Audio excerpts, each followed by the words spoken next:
बारह दिए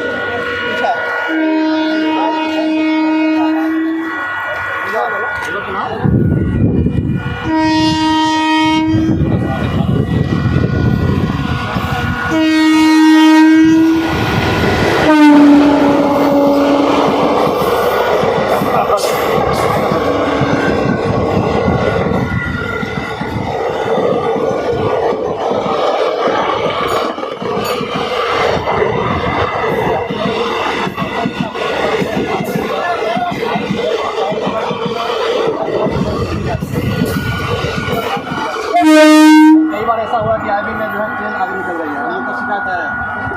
ठीक है ना, बहुत बहुत धन्यवाद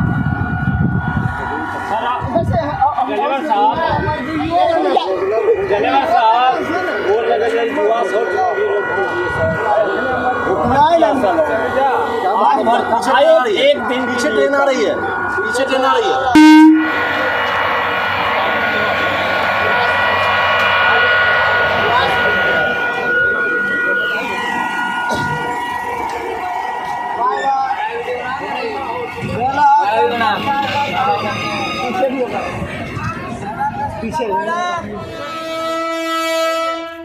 क्यूल से पटना की ओर जाने के लिए अब 3:30 बजे लगभग के आसपास में 3:24-25 के आसपास ये जो आपको दिख रही है क्यूल पटना मेमो एक्सप्रेस, ये आपके लिए एक गाड़ी हो चुकी है जो कहीं ना कहीं आपको विक्रमशिला और सुपर के बाद ये एक बीच में जो 3:24 पे ये गाड़ी अब रुकने जा रही है। डुमरी हॉल्ट पे ये हम लोग खड़े हुए हैं यहाँ पे, और यहाँ से अब ये गाड़ी आपको एक सुविधा के रूप में मिली है जहाँ से आप अब विक्रमशिला और सुपर के बीच में एक गाड़ी आपको हो गई है, जहाँ आप आसपास के बरहिया मोकामा से लेकर के आप पटना तक इस गाड़ी से जा सकते हैं।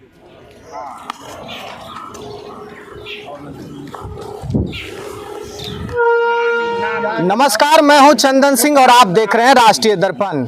आज बरहिया प्रखंड के डुमरी स्टेशन पे हम यहाँ खड़े हैं अभी, और यहाँ पे आज ग्रामीण जुटे हुए हैं क्योंकि यहाँ पे आज एक ट्रेन का सौगात दिया गया है। जी हाँ, आज 032-6 और 032-5 जो पटना से चल के क्यूल आती है 032-06 और क्यूल से लेकर पटना जाती है, वो गाड़ी का यहाँ सुपर फास्ट पैसेंजर है वो यहाँ ठहरा हुआ है। इस पे यहाँ के ग्रामीणों से बात करेंगे और सबसे पहले हम यहाँ कृष्ण मुरारी जी हैं जो ग्रामीण है डुमरी के, उनका इसमें बहुत बड़ा योगदान रहा, उनसे बात करते हैं। क्या कहना चाहेंगे? आज खुशी है यहाँ के आसपास के क्षेत्रवासियों के लिए। सर्वप्रथम आपको बहुत बहुत आभार और डुमरी ग्रामवासियों के लिए भी बधाई का क्षण है, इसलिए उन लोगों को भी बहुत बहुत बधाई, क्योंकि डुमरी में तकरीबन 20 से 25 साल से पटना जाने के लिए कोई ट्रेन का ठहराव यहाँ पे नहीं प्राप्त नहीं था। कुछ थी जो मेमू ट्रेनें थी जो कि पैसेंजर टाइप की थी, उनका ठहराव यहाँ पे हुआ करता था। तो हम लोग पिछले 6 महीने से और वहाँ भाजीपुर जा करके इसके बारे में प्रस्ताव देते थे कि हमारे पास दिन के 10 बजे बाद पटना से कोई भी ट्रेन क्यूल के लिए नहीं है। उसके बाद फिर से क्यूल से पटना के लिए 10 बजे दिन के बाद रात के 8 बजे तक कोई ट्रेन नहीं है। तो इसको मद्देनज़र देखते हुए पूर्व मध्य रेल के अधिकारियों ने एक ट्रेन का संचालन करने का फैसला लिया और लकीली ये ट्रेन हमारे यहाँ शुरुआत में ठहराव प्रदान नहीं की गई, क्योंकि इसका जो कंपोजिशन था और इसका जो ठहराव का जो ये था कि भाई यहाँ पे स्टेशन पे ही रुकेगी। जी जी। लेकिन चूँकि प्रपोजल और ये सब जो है हमारे माध्यम से ही दिलाया गया था, तो हमने वहाँ के वरिष्ठ अधिकारियों को इसके बारे में सूचित किया कि सर हमारे यहाँ ठहराव तो नहीं है और ज़रूरत तो हमारी है, क्योंकि मोकामा और क्यूल सेक्शन सबसे ज़्यादा प्रभावित है इस मामले में।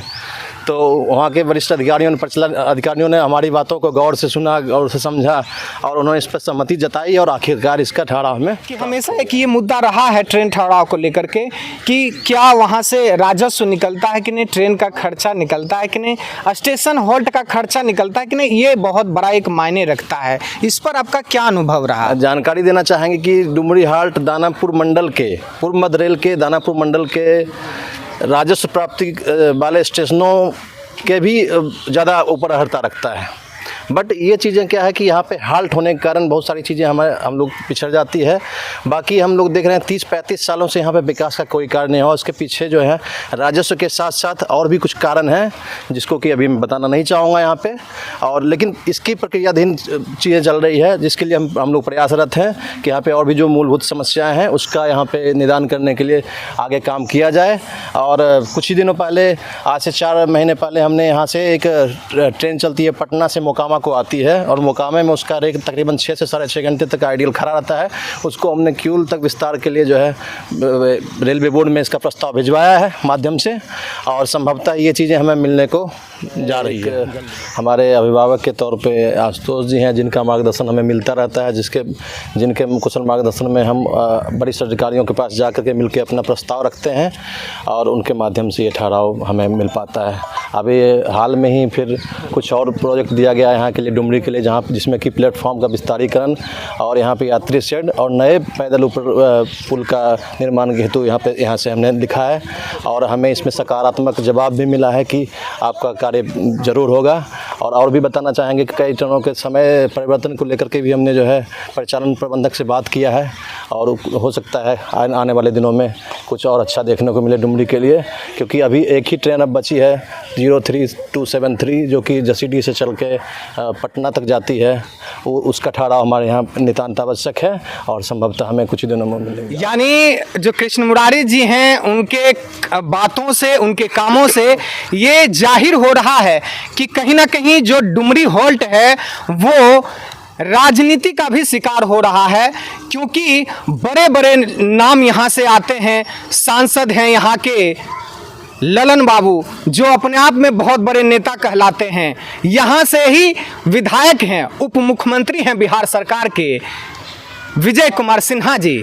लेकिन जब विकास की बात आती है तो विकास की गंगा भाषणों और कागजों से दिखाते हैं, लेकिन जब जमीनी हकीकत पे बात आते हैं तो बयां हो रहा है कि एक सामाजिक प्रयास से, एक ग्रामीण के प्रयास से ये ऐसी समस्याओं का समाधान हो रहा है। सुमन, क्या कहना चाहेंगे? आप तो पार्टियों से भी जुड़े हुए हैं, चाहे बीजेपी की बात करें, जदयू की बात करें, आप एक ग्रामीण भी हैं डुमरी के, क्या कहना चाहेंगे? देखिए, विकास तो हो रही है, ऐसा बात नहीं है कि नरेंद्र मोदी के सरकार में विकास नहीं हो रही है, विकास हर स्तर पर हो रही है। लेकिन छोटा छोटा हॉल्ट है, यहाँ पर लोगों का थोड़ा सा व्यवहार अच्छा मिलता, समाज अच्छा मिलता तो यहाँ और बहुत पहले से कि यहाँ काम हो गया रहता। यहाँ तो आप जानते हैं कि यहाँ इलाका जो था, जब एक ईंटा गिरता था तो यहाँ कमीशन लेने वाला का होड़ लगा हुआ रहता था। ये हॉल्ट उस समय से मैंने उस समय को देख के आगे बढ़ा है, क्योंकि जिस समय यहाँ लोग 10 रुपया 5 रुपया चंदा, यहाँ अगल बगल के गांव के लोग 10-20 रुपया देकर इस हॉल्ट का निर्माण किए थे। लेकिन जब प्लेटफार्म का बारी आया तो एक से एक अपराधी इसमें घुस गए, और उसके कारण आज तक यहाँ का विकास। हमारे साथ हैं यहाँ के स्टेशन मास्टर भी हैं, पंकज दा हैं। पंकज दा, आज यहाँ ट्रेन रुका है और जैसा कि जानकारी दे रहे थे कृष्ण मुरारी जी, राजस्व के मामले भी डुमरी का बहुत बड़ा भूमिका है। हाँ, तो राजस्व क्या कहना चाहेंगे? जो जितनी गाड़ी रुकती है उसमें अच्छा राजस्व जा रहा है डुमरी से जी। और इस ट्रेन का मुरारी जी का आभार व्यक्त करता हूँ। हम तो मुरारी जी के जानता हूँ। आगे क्या विकास पे यहाँ तो विकास बहुत कुछ बाकी है, विकास हुआ कहाँ है। यहाँ यात्री शेड होना चाहिए, प्लेटफॉर्म लंबीकरण होना चाहिए, दोनों साइड यात्री शेड हो बढ़िया, यही सबसे ज़रूरी है। और प्लेटफॉर्म लंबीकरण और ऊंचा होना चाहिए। श्रावणी मेला का इससे पहले स्पेशल गाड़ी का ठहराव किया गया था, उसके बारे में भी बताना चाह रहे हैं, क्या उसमें है? पूर्व की भांति इस बार हमारे यहाँ श्रावणी मेला स्पेशल का ठहराव प्रदान नहीं किया गया था, जो कि हमारे संज्ञान में आया, और हमने इसके लिए परिचालन प्रबंधक से जा करके केवल डुमरी नहीं, बरहिया के लिए भी हमने ट्रेन का डिमांड किया था। रक्सौल देवघर है जो कि बरहिया भी नहीं रुकी थी। हाँ, ये बरौनी के बाद उसका सीधा ठहराव मनकठा दिया गया था, और आप हैरान होंगे कि उस ट्रेन का ठहराव हम प्रदान किया गया। बरहिया हद्दा भी नहीं रुकती है और वो क्यूल भी नहीं रुकती है, और आपके यहाँ डुमरी में रुकती है, तो आपको प्राउड फील होना चाहिए इस चीज़ का। साथ ही साथ मधुपुर पटना का ठहराव बरहिया में प्रदान किया गया था, लेकिन डुमरी में नहीं किया गया था। इसके लिए भी हमने प्रयास किया और वो हमें टाइम से मिल गया, 2-3 दिन बाद ही ठहराव हमें प्राप्त हो गया था। तो आप लोग का बहुत बहुत बधाई हो कि आप लोग इस तरह से हमारा जो है मोरल अप करते रहिए और हम यहाँ के समाज के कार्यों को, विकास को लेकर के हम ऐसा चिंतित रहते हैं कि कुछ हो यहाँ पे। और देखते ही आ रहे हैं, तकरीबन हमारे 40 साल की उम्र में यहाँ पे सिर्फ 2 ही 3 काम दिख रहा है जो कि हुआ है। बाकी प्रयास यही रहेगा कुछ ऐसे स्टैंडर्ड पे काम कर दिया जाए जो कि एक मिसाल के रूप में हो। आपका बहुत बहुत धन्यवाद। एक संदेश यहाँ से आपके द्वारा जानना चाहेंगे, जो लोग समझते हैं और बोलते हैं कि मुझसे क्या होगा, एक नागरिक क्या कर सकता है, इसको लेकर, क्योंकि आप युवा हैं और एक ग्रामीण हैं, आम आदमी हैं, आप क्या एक आम आदमी कर सकता है, इसको लेकर संदेश दीजिए। एक कहावत है जो कि बहुत ही ज़्यादा चरितार्थ है कि एक दिन बरसों का संघर्ष आपसे बहुत बेहद खूबसूरत तरीक़े से आपसे टकराएगा। तो ये चीज़ को मैं देख पा रहा हूँ, क्योंकि ये चीज़ को मैंने नज़दीक से महसूस किया है। जब भी आप किसी काम को शुरुआत करते हैं तो कई तरह की उसमें अड़चनें आती है, बाधा आती है, लेकिन धीरे धीरे क्या है, आप उस काम में परिपक्व होते जाते हैं। तो मुझे नहीं लगता कि किसी काम के लिए अगर कोई प्रयास करेगा तो काम नहीं होगा, चाहे मैं रहूं चाहे कोई भी रहे। हम तो आमंत्रित करेंगे डुमरी को, और भी जो युवा हैं, जो बुजुर्ग हैं, जो इस काम में रखते हो अपना इंटरेस्ट, वो कृपया करके आगे आएँ और यहाँ के विकास के लिए, इस क्षेत्र के विकास के लिए आगे बढ़ें। क्योंकि भारतीय रेल की भूमिका एक क्षेत्र के विकास में उसको नकारा नहीं जा सकता है। भारतीय रेल की भूमिका बहुत ज़्यादा है और हमारे यहाँ इस हाट से तकरीबन 35 से 40 गांव के लोग जुड़े हुए हैं, जिनका मुख्य साधन केवल ट्रेन से ही यात्रा है, क्योंकि उनके पास इतना राजस्व और पैसा नहीं होता है कि वो जा करके कहीं दूसरे जगह पे जाके ट्रेन को बोर्ड कर सकें। 20 रुपये की जर्नी के लिए 200 रुपये यहाँ से खर्च कर सकें। तो इसी को देखते हुए हमने पूरी तरह से सोचा कि नहीं, कुछ किया जाए जिससे कि किसी से कुछ मिले आप संतुष्टि जरूर मिलती है इस चीज़ से। एडीएन दानापुर से बात हुई है और उन्होंने आश्वासन दिया है कि डुमरी के साथ साथ जवास का भी प्लेटफॉर्म का उन्नतीकरण करेंगे, एटलीस्ट रेलवे लेवल का जरूर बना देंगे। जवास के लिए उनके वहाँ का राजस्व भारी पड़ रहा है, राजस्व वहाँ से प्राप्ति नहीं है, लेकिन हम यही अपील करेंगे कि आप लोग राजस्व बढ़ाइए, उसके बाद हमारे पास प्रोजेक्ट ला के दीजिए, हम पक्का उस पर जो है आगे काम करेंगे। और यहाँ पे उन्होंने ये भी बताया है कि जवास का जो प्लेटफॉर्म है रेल लेवल तक जो है पक्का किया जाएगा, डुमरी के साथ साथ उसका कार्य होगा। डुमरी के 24 कोच के प्लेटफॉर्म के लिए बात करी थी उन्होंने, 16 कोच के लिए एग्री किया है, बट हमने यही कोशिश की है कि 24 कोच के यहाँ पे ट्रेन रुकती है तो 24 कोच का प्लेटफॉर्म में मिलना चाहिए।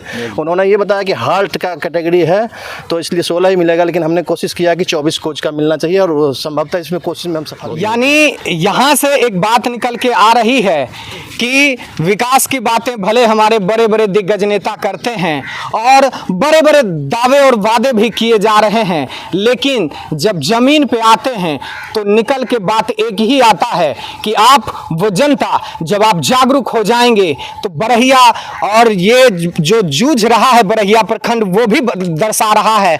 और आज डुमरी यहाँ से एक संदेश भी दे रहा है कि जब उस गांव के, उस क्षेत्र के लोग जागरूक हो जाएंगे, जनता खुद जागरूक हो जाएगी, सवाल पूछने लगेगी उन बड़े बड़े नेताओं से, तो विकास की गंगा जरूर बहेगी। जय हिंद, वंदे मातरम।